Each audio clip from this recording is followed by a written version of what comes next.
আজকে যখন এখানে আসছি খুব ভালো লাগছিল।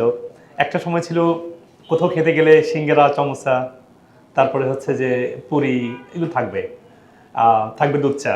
দেখলাম আজকে এসে গ্রিন টি বা ব্ল্যাক টি অ্যাটলিস্ট। তারপর দেখছিলাম যে এখানে দেখা যাচ্ছে ফল, এখানে বাদাম।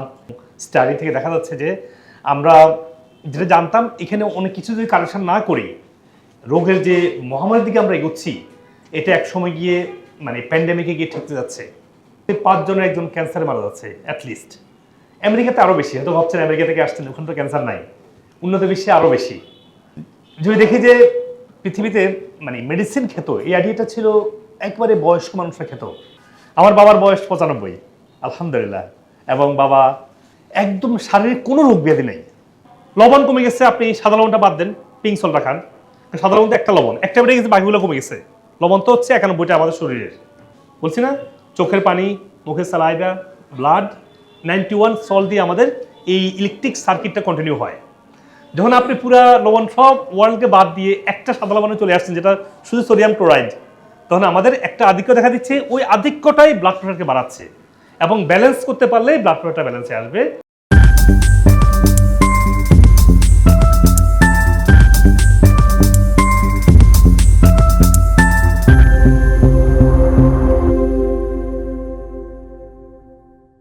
এনিওয়ে, আসসালামু আলাইকুম রহমতুল্লাহ। আজকে যখন এখানে আসছি খুব ভালো লাগছিল। একটা সময় ছিল কোথাও খেতে গেলে সিঙ্গারা, চমোসা, তারপরে হচ্ছে যে পুরি এগুলো থাকবে, থাকবে দুধ চা। দেখলাম আজকে এসে গ্রিন টি বা ব্ল্যাক টি অ্যাটলিস্ট। তারপর দেখছিলাম যে এখানে দেখা যাচ্ছে ফল, এখানে বাদাম। স্টাডি থেকে দেখা যাচ্ছে যে আমরা যেটা জানতাম এখানে অনেক কিছু যদি কালেকশন না করি, রোগের যে মহামারীর দিকে আমরা এগোচ্ছি, এটা এক সময় গিয়ে মানে প্যান্ডেমিকে গিয়ে ঠেকতে যাচ্ছে। 5 জনের একজন ক্যান্সারে মারা যাচ্ছে অ্যাটলিস্ট। আমেরিকাতে আরও বেশি, হয়তো ভাবছেন আমেরিকা থেকে আসছেন ওখানে তো ক্যান্সার নাই, উন্নত বিশ্বে আরও বেশি। যদি দেখি যে পৃথিবীতে মানে মেডিসিন খেত, এই আইডিয়াটা ছিল একবারে বয়স্ক মানুষরা খেত। এখন ডেটা বলছে 70% মানুষ ক্রনিক কোনো না কোনো রোগে ভুগছে। আর ক্রনিক রোগে ভোগা মানেই তাকে কোনো না কোনো মেডিসিন নিতে হবে, এবং নিচ্ছেও। আমি যদি যেটা দেখি যে মানে অটোইমিউন রোগ এগুলো ছিল একেবারে বিরল। পৃথিবীর 20 ভাগ মানুষ অ্যাটলিস্ট 2টা অটোইমিউন রোগে ভুগছে। আমাদের স্বাভাবিক মৃত্যু আজকে আর গ্যারান্টি নেই। ইদার কেউ হার্ট ডিজিজে, হার্ট অ্যাটাকে, ক্যান্সারে, অর অটোইমিউন ডিজিজে, অথবা সিরিয়াস মাল্টিপল ডিজিজ কমপ্লিকেশন নিয়ে আমরা মারা যাচ্ছি আজকে। এবং আমরাও আশা করছি যে এই এই আমাদের জন্য সেটা হতে পারে। আমার বাবার বয়স 95, আলহামদুলিল্লাহ। এবং বাবা একদম শারীরিক কোনো রোগ ব্যাধি নেই। বাবা প্রথম আমেরিকা যায় 2012 সালে। আমার বাবা 26টা মেডিসিন নিত, প্রেসক্রিপশনের বাইরে মেডিসিন নেওয়া লাগতো, নাহলে ব্লাড প্রেশার, সুগার কন্ট্রোলে আসতো না। আজকে বাবা কোনো মেডিসিন নিতে হয় না, 25 ইয়ার্সে একদম ফ্রেশ ক্লিন। আমি দেখে আসছি রাতে কোরআন শরীফ পড়তেছে। আমরা কিন্তু সে আশা করছি না, আমরা হচ্ছে আমরা এখনই শেষ, কিসের 95? শতবর্ষী হওয়ার আগে মনে আমরা বেরিয়ে পড়ে যাব। এবং আমরা চাই আমরা সবাই সুস্থ থেকে আমাদের জীবনের শেষ সময়টা, আপনারা যারা অ্যাকাউন্টেন্ট আছেন তারা তো আরও অনেক বেশি প্রয়োজন মানুষের প্রপারলি মানুষকে সাপোর্ট দেওয়া। আমরা সবাই চাই সুস্থভাবে জীবনটা শেষ করতে, কিন্তু আমরা এগোচ্ছি রোগের প্যান্ডেমিকের দিকে, যেখানে আমরা আমাদের জীবনের সমস্ত অর্জন চলে যাবে ইন্ডিয়াতে, থাইল্যান্ডে, অথবা হাসপাতালের আইসিইউ বেডের খরচ দিতে গিয়ে। এটা নিশ্চয় আমরা কেউ চাই না। খুব কঠিন কিছু না, কিন্তু সায়েন্স সহজ করে দিয়েছে। পৃথিবীর একটা বড় একটা বাজার যা হচ্ছে সায়েন্স গবেষণায়। কীভাবে সুস্থতা আমরা ভেবে নিচ্ছি যে আমি অসুস্থ হবো, দ্যাটস ইট, ওষুধ খাবো, ওষুধ রোগ কন্ট্রোলে থাকবে, ভালো থাকবো। কিন্তু আমাদের সায়েন্স বলছে তা না। এই যে আমি আসছি কয়েক মিনিটের মধ্যে আমার শরীর থেকে কয়েক মিলিয়ন কোষ চলে গেছে, আবার সেই পরিমাণ কোষ তৈরি হয়েছে আপনাদেরও। আপনারা সকাল থেকে পরিশ্রম করছেন, হয়তো প্রায় কয়েক বিলিয়ন কোষ আপনার শরীর থেকে মরে গেছে। সেই পরিমাণ কোষ তৈরি হয়েছে ডিপেন্ডিং অন আপনি কী খাবার, কী লাইফস্টাইল দিয়েছেন তার উপর ডিপেন্ড করে ওই হেলথি কোষ তৈরি হয়েছে। অসুস্থ থাকলে এটা চলে যাবে, সুস্থ সেল তৈরি হবে। ব্লাড প্রেশার অনেকের হয়। এখন ব্লাড প্রেশার হলে কী হবে? দীর্ঘ সময় স্ট্রোক হতে পারে এক সময় গিয়ে। আমার আমেরিকাতে আমার বেশ কিছু বিটার এক্সপিরিয়েন্স আছে। অনেক কার্ডিওলজিস্ট যারা দীর্ঘদিন থেকে মানুষকে হার্ট টেক কেয়ার করতো, তারাই আমার কাছে আসে, হার্ট অ্যাটাক করে আমার কাছে আসছে। মাল্টিপল আছে আমার কাছে, স্ট্রোক, একদম মেজর স্ট্রোক করে আসছে। আয়সা বলে কি আমার তো কোনো রোগ ছিল না, আমার কোনো স্ট্রোক হলো। বলে আপনি কী খেতেন? বলা নিজেই কার্ডিওলজিস্ট বলছে আমি ব্লাড প্রেশার এবং কোলেস্ট্রল মেডিসিন খাচ্ছিলাম। যারা এই ব্লাড প্রেশার এবং কোলেস্ট্রল মেডিসিন খাবেন তাদের ঠিক একই পরিণতি হবে। হয়তো পরিণতি হওয়ার আগে আপনি অন্যভাবে মৃত্যুবরণ করলে সেটা ভিন্ন কথা, কিন্তু যখনই ব্লাড প্রেশার মেডিসিন খাওয়া হয় তখন এটা হার্টের এনজাইম প্রোডাকশনকে বন্ধ করে দেয়। এটা হলো কোকিউটেন এনজাইম, এবং lack of enzyme heart become unprotected, এবং আমাদের যে আর্টারিগুলো যেগুলো আছে ব্রেনের সাথে কানেক্টেড, আর্টারিগুলো ইনজুরি হয়, ইনফ্লামেশন তৈরি হয়, তখন এই ব্লাড ভেসেল ছিঁড়ে আমাদের হয়তো অ্যানিউরিজম হয় অথবা স্ট্রোক হয়। হার্ট যদি উইক হয়, lack of enzyme, because they been taking blood pressure medication for long time, then you get heart attack long time. At the top of the blood pressure আমরা cholesterol medicine খাচ্ছি। পৃথিবীতে একমাত্র medicine যেটা আল্লাহ আমাদের শরীরে দিয়েছে সেটা হচ্ছে কোলেস্টেরল। কারণ কোনো ইনফ্লামেশন হলেই লিভার কোলেস্ট্রল তৈরি করে, এটাকে বলছে এটা নাকি একটা রোগ। যখনই কোলেস্ট্রল উৎপাদন বন্ধ করে দেবো আমরা ওষুধ খেয়ে, তখন হার্টটা আরও আনপ্রোটেক্টেড হয়, কারণ হার্টের জন্য কোলেস্ট্রলটা লিভার একটা মেডিসিনকে একটা বানায়। ইসি আমাদের এই যে মিথগুলো আমাদেরকে আজকে জায়গায় নিয়ে আসছে। আমি কয়েকটা কথা বলছি। এটা হচ্ছে লবণ, আমরা সাদা লবণ বাদ দিয়েছি, সেখান থেকে রোগ শুরু হয়েছে। আমি বলেছি যে কোলেস্ট্রল ফোবিয়া, আমি বলেছি আমাদের ফ্যাট ফোবিয়া। আমরা যে ফ্যাটটা খাই সেটা রিয়েল ফ্যাট না। আবার ফ্যাট বলতে কি চর্বি, চর্বি হচ্ছে কোনটা, যেটা আমরা তেল, মাংস, ডিম, দুধ এগুলো পিওর সোর্স থেকে আসলে এটা আমাদের জন্য মেডিসিন হবে। কারণ সেই ফ্যাট বা চর্বি দিয়েই আমাদের কোষ তৈরি হয়, আমাদের ব্রেন তৈরি হয়। তাহলে আমরা ভুলটা করছি এখানে, যে আমরা রং ফ্যাট খাচ্ছি অথবা টোটালি ফ্যাট অ্যাভয়েড করছি। এসে তাহলে খাবার চেনার পরে এক্সারসাইজ, এবং খাবার খেতে বসলে আপনাকে দেখতে হবে মেকশিওর আপনি আপনার যে খাবার খাবেন না যেটা রোগ বানাবে, যে খাবার খাবেন যেটা আপনাকে হিলিং করবে উল্টো। এরপরে হচ্ছে থার্ড একটা জিনিস দরকার, খাবার এক্সারসাইজের পরে একটা জিনিস দরকার হচ্ছে মেন্টাল হ্যাপিনেস। বিশ্বাস করবেন, যারা ইসলাম ধর্ম নিয়ে পড়াশোনা করেন, আমি একটু পড়াশোনা করার সুযোগ হয়েছে আমেরিকা যাওয়ার পরে, ইসলাম ধর্মের প্রতিটা জিনিস হচ্ছে হিলিং। মানুষকে সালাম দেয়া, এটা একটা হিলিং। মানুষকে অ্যাপ্রিসিয়েট করা, লগ লগ লিভার তার ফাংশনিং, লিভার তার স্লাগিশনেস থেকে বেরিয়ে আসে। মানুষকে মানুষের ভালো ধারণা করা, রাইট ওয়ে মানুষের আপনার গুড হরমোন সেরাটোনিন তৈরি শুরু করবে। আপনি যদি ইসলাম ধর্মে বলা হয়েছে টাইমলি ঘুমানো, ঘুমালে আপনার হরমোনগুলো ব্যালেন্স হয়ে যাবে। ইসলাম ধর্মে বলা হয়েছে যে মানুষের রাসূলুল্লাহ বলছেন যে he is the best person who helps the others. আপনি যদি মানুষের জন্য উপকারে যান, দেখবেন আপনার পজিটিভিটি, আপনার অ্যাঙ্গারনেস, আপনার ফ্রাস্ট্রেশন চলে যাবে। এরপরে মানুষকে ক্ষমা করে দিলে সেলফলেসনেস চলে যাবে। গ্রেটফুল হলে এই যে ইসলাম ধর্মের প্রতিটা জিনিস আপনার মেন্টাল হিলিং সাহায্য করে। হ্যাঁ, যাদের দীর্ঘদিন থেকে সমস্যা, মেডিটেশন আছে, আর কিছু ব্যায়াম আছে, আমি আমার প্রতি উল্লেখ করেছি, মেডিটেশন, ব্রিদিং এক্সারসাইজ, এগুলো আপনার এই কম্বাইনলি খাবার, এক্সারসাইজ এবং মেন্টাল হিলিংয়ের মাধ্যমে আপনি ভালো থাকতে পারবেন। এইভাবে ন্যাচারাল মেডিসিন কাজ করে। যেমন আমি ডায়াবেটিসের কথা বলি, আরও সহজ করে বলি। ডায়াবেটিস হলো আপনি সুগার মেটাবলিজম এটা কন্ট্রোল করছেন, কিন্তু যেই কারণে সুগার মেটাবলিজমটা হারিয়ে গেছে ডায়াবেটিস হওয়ার কারণে, হওয়ার ফলে সেটা কি lack of magnesium, lack of fatty acid, তারপরে কিছু বিটার আর্বস যেমন বারবারিন, ওখান থেকে বানানো কিছু ওই আর্বস, আবার অ্যালকাটিনিন, ভিটামিন B6, এগুলো যখন দেওয়া হয় ফিলের মাধ্যমে, আবার তার সুগার মেটাবলিজমটাকে আবার আস্তে আস্তে গ্রো করে, একসময় গিয়ে আর মেটফর্মিন লাগে না আর। এটা তো আপনারা দেখেছেন, হাজারো পেশেন্ট, বহু হাজার পেশেন্ট আপনারা দেখেছেন ডায়াবেটিস থেকে ভালো হয়েছে এই সিম্পল প্রসেসের মাধ্যমে। ওষুধ দিচ্ছে, এক্সারসাইজ, লাইফস্টাইল, মানসিক প্রশান্তি চর্চা, এর পাশাপাশি ওই সাপোর্টিভ সাপ্লিমেন্ট নেওয়ার মাধ্যমে। তো এই হচ্ছে আমার আজকে অনুরোধ, আপনারা সবাই নিজেকে টেক কেয়ার করেন। দেশের সবাই, আপনার বড় সচিব আপনারা আছেন, হবেন ইনশাআল্লাহ, দেশের সেবা করেন, নিজেকে টেক কেয়ার করেন, আপনার পরিবার, সন্তান সবাই ভালো থাকুক।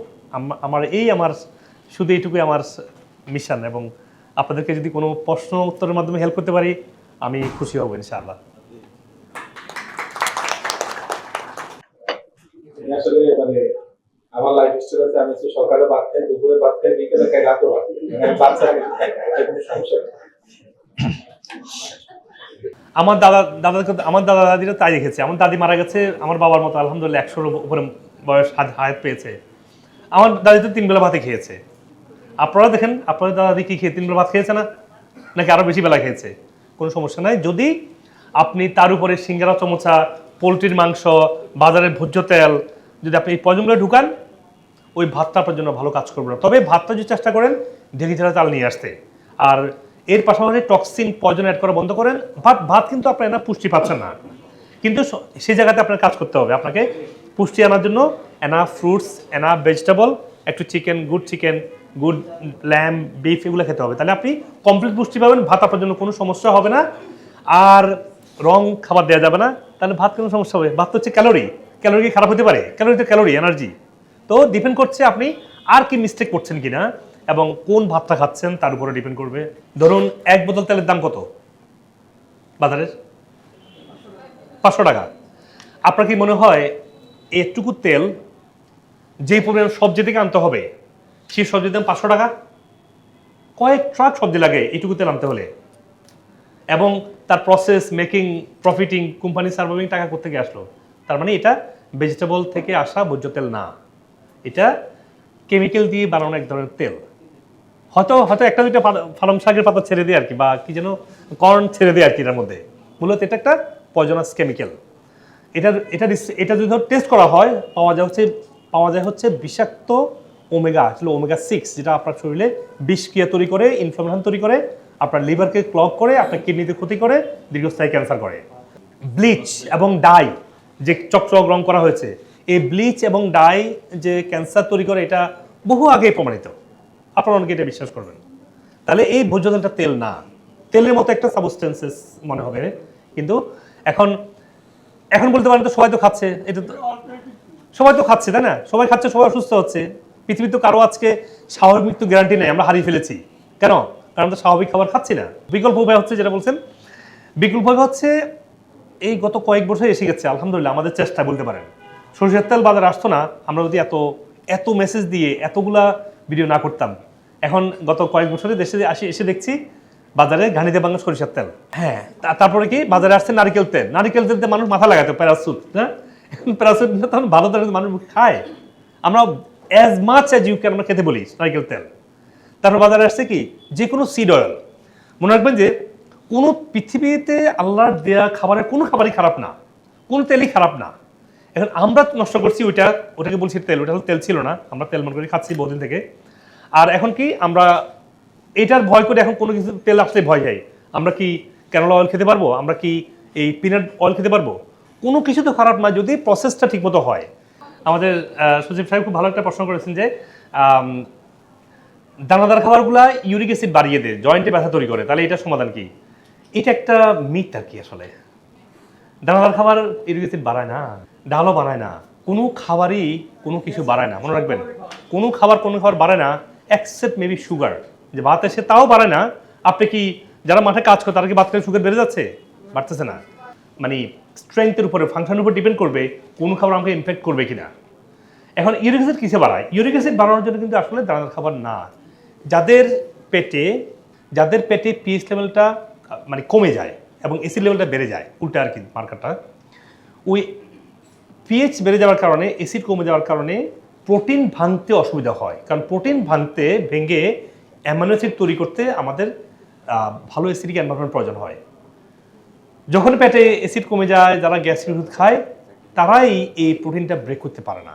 এই সিডের তো বেশিরভাগই প্রোটিন, এই প্রোটিন ব্রেক করতে না পারলে তখন গিয়ে আমাদের জয়েন্টে এই ইউরিক অ্যাসিডটা শরীর তৈরি করে। ইউরিকটা কেন ক্ষতি করে?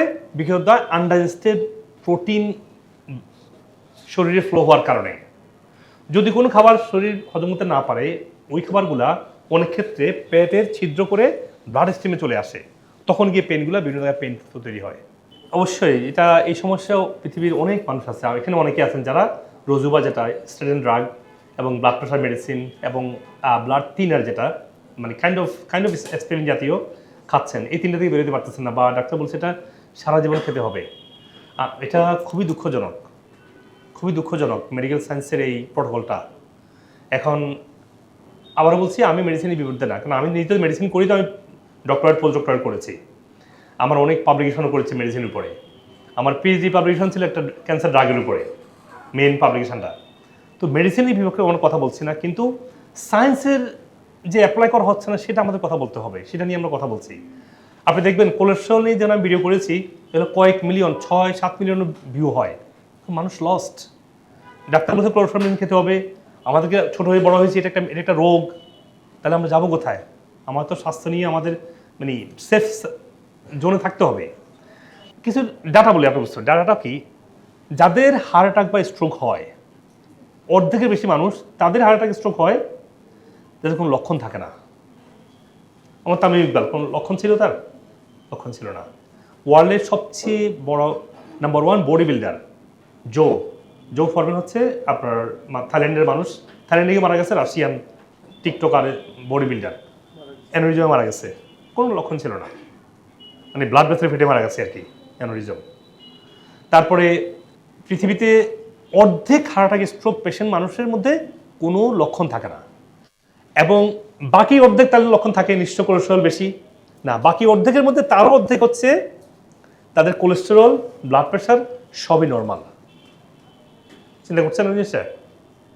আমি একটা জিনিস বলি, আপনাদের এখানে যারা সচিব যারা আছেন, আপনারা অর্ধেক মানুষদেরকে মানে সবাইকে যাচ্ছে টেস্ট করা হয়, এনজিওগ্রাম করানো হয়, দেখানো হয় যে ব্লকেজ আছে কিনা, অর্ধেকের মধ্যে হার্ট ব্লকেজ থাকবে, সেটা 30% হোক, এবং এটাই স্বাভাবিক, এটাই স্বাভাবিক।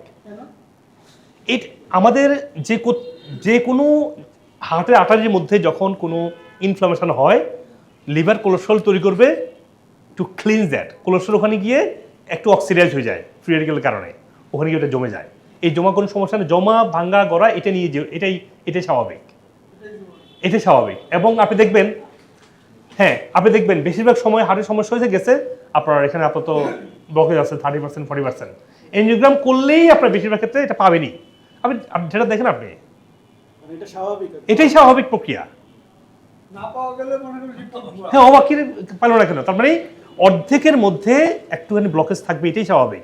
এখন তাহলে কি, তাহলে তো মহাবিপদ, এটা কখন রাপচার হয়ে হার্টের ব্লকেজ বা হার্ট ব্লক হবে, হার্ট অ্যাটাক হবে, ব্যাপারটা এরকম না।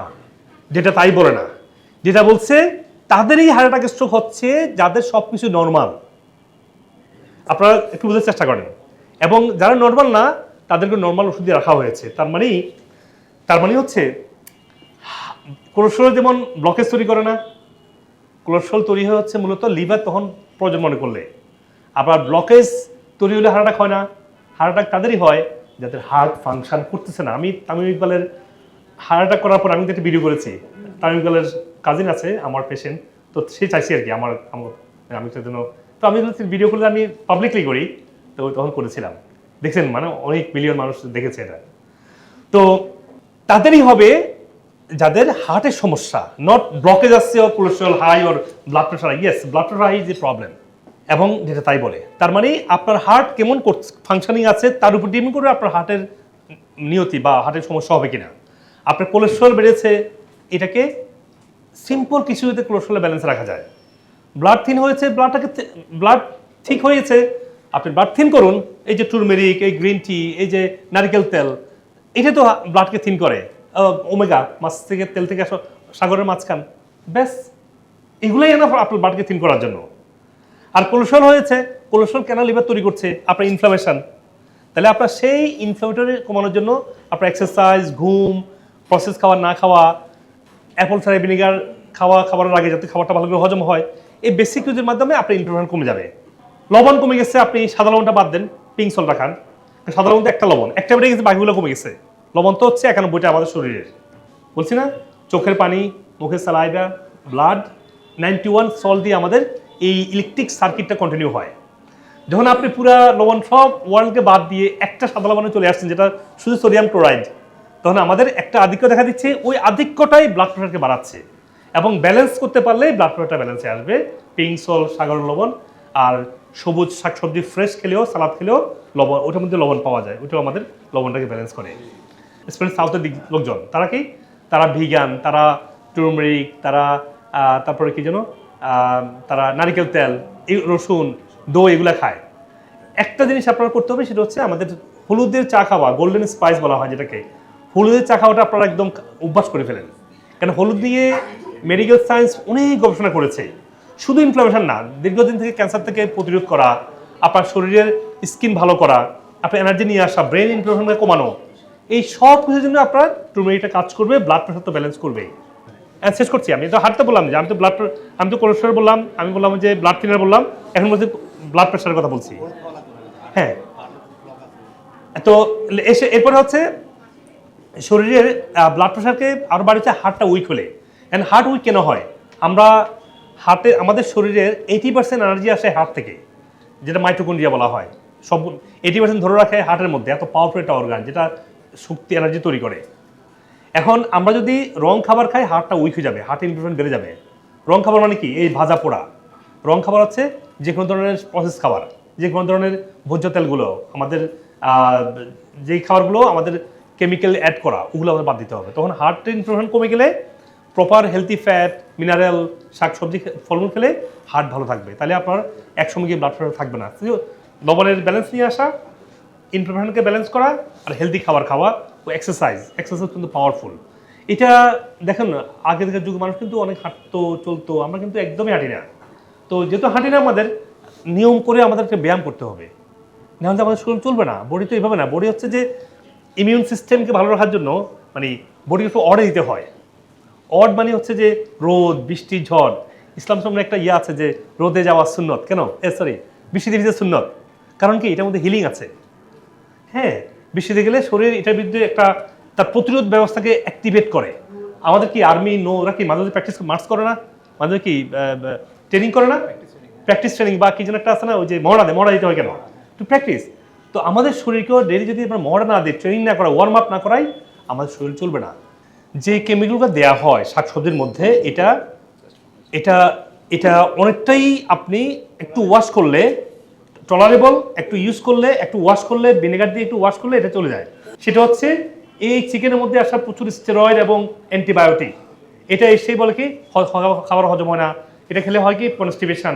এটা অ্যান্টিবায়োটিকটা এসে, কারণ গরুকে তো পুরো অ্যান্টিবায়োটিক দিয়ে বড় করতে হয়। সেই অ্যান্টিবায়োটিক এসে আমাদের পেটের ব্যাকটেরিয়া নষ্ট করলে, যে ব্যাকটেরিয়াগুলো আমাদের গুড ব্যাকটেরিয়া, মেটাবলিজম, আমাদের ইলিমিনেশনের জন্য কাজ করে, ব্রেনের জন্য বিডিএনএফ তৈরি করে, সেগুলো নষ্ট করছে। So this steroid antibiotic big problem, যেটা আমরা ধুলেও যাবে না, পুরো পুরলে নষ্ট হবে না। আমাদের সমস্যা হচ্ছে গম, যেটা ডক্টর নরম্যান বুলেক 1979 সালে গবেষণা করে গমটাকে সুস্বাদু করেছে, গমটাকে ফলন বৃদ্ধি করেছে, যার মাধ্যমে আজকে গমের এত অ্যাভেলেবিলিটি। আমরা একসময় তো গম ছিল না পৃথিবীতে, অল্প অল্প ছিল। এখন গম তৈরি হয় বেশি, সস্তা, সুস্বাদু, অ্যাডিকটিভ, কারণ এটা জিন থেকে মডিফাই। আপনি জিন ধুয়ে পুড়িয়ে রিসার্চ করে এটা আর চেঞ্জ করতে পারবেন না। সেই গম এরকম তো রাইসেও হয়েছে, রাইসেও কিছু হয়েছে, রাইস থেকে যে ক্ষতি হচ্ছে প্রমাণ বেশি পাওয়া যাচ্ছে না। তো রাইসের তো, কারণ এটা তো রাইস তো প্রোটিন নেই, এটা প্রোটিন। এরপরে রাইসের মধ্যে যেটা আছে, রাইসের যে আবরণের মধ্যে হচ্ছে সমস্ত পুষ্টি। সেই পুষ্টি আসলে রাইসের ভিতর যে সুগার, বা এটা বলে অ্যান্ডোস্পার্ম বলে, এই অ্যান্ডোস্পার্ম সুগার পার্টটা হজম হয় যদি আপনার ঢেঁকি ছাড়া চাল হয়। তাহলে দেখতে হবে মডিফিকেশন কোথায় সমস্যা। এই তেলটাই সমস্যা, যে তেলটা ভোজ্য তেল, যেটার মধ্যে আসলে খাবারই না কোনো। এটা আমরা কনস্ট্যান্টলি খেলে ইনফ্লামেশন হবে, তখন লিভার কোলেস্ট্রল তৈরি করবে। এটা আমরা কোনোভাবে চেঞ্জ করতে পারবো না। আচ্ছা, ওভারওয়েট হয়ে গেলে কিভাবে রিডিউস করবেন, এবং ওভারওয়েটটাকে কিভাবে নিয়ন্ত্রণে রাখা যায়, বা নিজেকে যাতে ওয়েট না বাড়ে। এখন ওয়েট বাড়ে কেন আমরা সবাই জানি, একটু চর্বি জাতীয় খাবার খেলে, ব্যায়াম ট্যায়াম না করলে, না? এটি আমাদেরকে জানানো হয়েছে না? তো তাহলে ব্যায়াম, এটাতে উপায় কি? আমরা এটা তো জানি, কম কম খেতে হবে, বেশি বেশি সবাই জানে, তাহলে কেন হচ্ছে না কেন? 2 টেবিল চামচ অ্যাপল সাইডার ভিনেগার দিয়ে আগে অল্প দিয়ে ট্রাই করেন, 1 চামচও আগে পারবেন না। হ্যাঁ, তাহলে আপনার হজমটা বাড়বে। আমি আসতেছি। তাহলে অ্যাপল সাইডার ভিনেগার কি আপনার হজম বাড়াবে। এখন অ্যাপল সাইডার ভিনেগার যদি না থাকে, বা না চান, বা গন্ধটা খুব স্ট্রং মনে হয়, লেবু দেন। হ্যাঁ, লেবু ফর্মিক অ্যাসিড আরও একটু উইকার। আর রিসার্চ দেখা গেছে যে অ্যাসিডিক অ্যাসিডটা মোর ইম্প্যাক্টফুল দেন লেবুর ফর্মিক অ্যাসিড। দুটোই অ্যাসিড, ফর্মিক অ্যাসিড থেকে অ্যাসিডিক অ্যাসিড বেশি powerful.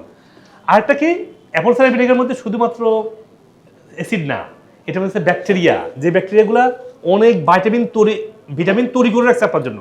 Apple cider ভিনেগারে enzyme, vitamin, কিছু ফ্যাটি অ্যাসিড তৈরি করে। হ্যাঁ, অটো ফ্যাক্টরি, ওই ব্যাকটেরিয়াগুলো আপনার জন্য উপকারী। সেই অ্যাপল সাইডার ভিনেগার দিয়ে খাবারটা খেলে হজম ভালো হবে। আর হজম ভালো করতে পারলে আপনি যেটা খান এটা আপনার ভালো হজম হবে, ওজনটা বাড়বে না। তবে অবশ্যই ওই যে ডক্টর অসুমি যে নোবেল প্রাইজ পেয়েছে, অটোফিজির মাধ্যমে ওজন কমানো যায়। সেটা কি? সেটা হচ্ছে যে আপনি একটা সময় যে না খেয়ে থাকেন, ওই না খেয়ে থাকার কারণে আপনার যে অটোফিজি তৈরি হলো, টক্সিনগুলো ক্লিন হয়ে গেল, তখন খাবার হজম করার জন্য সেই প্রয়োজনীয় এনজাইম এবং অ্যাসিড ব্যালেন্স করতে পারবে, আপনি খাবার খেলে হজম হবে, কারণ আপনি অটোফেজি করেছেন, ফাস্টিং করেছেন। এটা খুব সহজ, আপনি নিজে তৈরি করতে পারেন। ঠিক আছে, এরপরে হচ্ছে যে খাবার খেতে বসলে কার্বোহাইড্রেট কম খাবেন। রিসার্চ বলছে যে কার্বোহাইড্রেটটা এসেই ইনসুলিন রেজিস্ট্যান্স তৈরি করে। তাহলে চর্বি খেলে চর্বি বাড়ে, এটা আপনি ভুলে যাবেন, কারণ চর্বিকে কয়েক লেভেলে চেঞ্জ হয়ে হয়ে বডিতে যাবে আপনার নিউট্রিশনের জন্য। এটা সময় না যে ওজন বাড়ানোর জন্য, ওজন বাড়ানোটা ডিফারেন্ট মেকানিজম। তো একটা গুরুত্বপূর্ণ প্রশ্ন আমাদের অনেকের যে আছে, এখন পুরুষদেরও হচ্ছে, আগে হয়তো মেয়েদের, কি হাইপোথাইরয়েডিজম। এটা হলে আমাদের প্রয়োজনীয় হরমোন তৈরি করে না, অ্যাক্টিভ হরমোন, মেটাবলিক হরমোন যেটা T3 বলা হয়, তৈরি করে না। তখন কি মেটাবলিজমটা উইক হয়ে যায়, এনার্জি কমে যায়, মুড সুইং হয়, পজিটিভিটি আসে না, ব্রেন ফগ তৈরি হয়, এবং দীর্ঘস্থায়ীভাবে আরও অন্যান্য অর্গানকে ইম্প্যাক্ট করে হরমোন সমস্যাগুলো হয়। তো এই জন্য আপনাদেরকে যারা মেডিসিন খাচ্ছেন, লিভোথাইরক্সিনের এখানে নাম হচ্ছে মনে হয় ওই থাইরক্স মনে হয় নামটা, হ্যাঁ। তো থাইরক্স খাচ্ছেন তারা কিন্তু বেরিয়ে আসতে পারেন। আমাদের সব পেশেন্টরা যারা থাইরয়েড নিয়ে আসছে আমাদের ট্রিটমেন্টে, প্রায় সবাই থাইরয়েড থেকে ওষুধ থেকে বেরিয়ে এসে স্বাভাবিক জীবনে চলে আসছে। কারণ থাইরয়েড সমস্যা তো এটা না যে ওই হরমোনটা দরকার, ওটা খেয়ে দিলে হলো না, থাইরয়েড তো অনেক কাজ করে। আপনি ওইটা ফিক্স করলে ওই ওষুধ তো লাগবে না, আপনি থাইরয়েডের কারণে যে সমস্যাগুলো হচ্ছে আপনি এগুলো ইমপ্রুভ হবে। আপনি একটু আসেন আপনারা যাদের এই সমস্যাটা আছে। সুপ্রিয় দর্শক মন্ডলী, আপনারা আপনাদের স্বাস্থ্য যে কোনো প্রশ্ন, যে কোনো পরামর্শ, যে কোনো সাজেশন আমাকে কমেন্ট সেকশনে দিবেন। আমি যথাসাধ্য দ্রুত উত্তর দেওয়ার চেষ্টা করবো ইনশাআল্লাহ।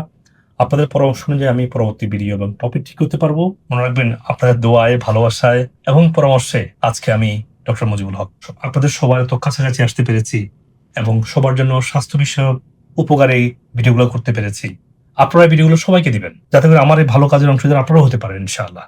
আপনি আপনার স্বাস্থ্য সমস্যার জন্য যে কোনো বিষয়ের যে কোনো সাপ্লিমেন্ট চান, আমাদের ওয়েবসাইটে intakeMeds.com গিয়ে দেখবেন যে রোগভিত্তিক সাপ্লিমেন্ট বান্ডেল করা আছে। আপনি ওখান থেকে সহজেই ওয়ালমার্ট, ইবে, অ্যামাজন যেভাবে চান আপনি সেই প্ল্যাটফর্ম থেকে কিনতে পারছেন, এবং আমরা পৃথিবীর সব জায়গায় কুরিয়ারের মাধ্যমে দ্রুত আমরা পৌঁছে দিচ্ছি, কোন ধরনের হেসেল ছাড়াই। আর যদি আপনি মনে করেন যে না, আপনার স্বাস্থ্যের অনেকগুলো সমস্যা আছে বা জটিল কোনো রোগে ভুগছেন বা কোন সাপ্লিমেন্টটা কিনবেন বুঝতে পারছেন না, মনে রাখবেন আমাদের ট্রিটমেন্ট শুধু সাপ্লিমেন্ট না, সঠিক খাবার, pure nutritional supplement, regenerative therapy যেমন আকুপাংশার, ওজন, hyperbaric chamber, oxygen therapy, PRP, এবং যদি প্রয়োজন হয় স্টেম সেল থেরাপির মাধ্যমে আমরা পরিপূর্ণ সুস্থ হতে আপনাকে গাইডলাইন করছি।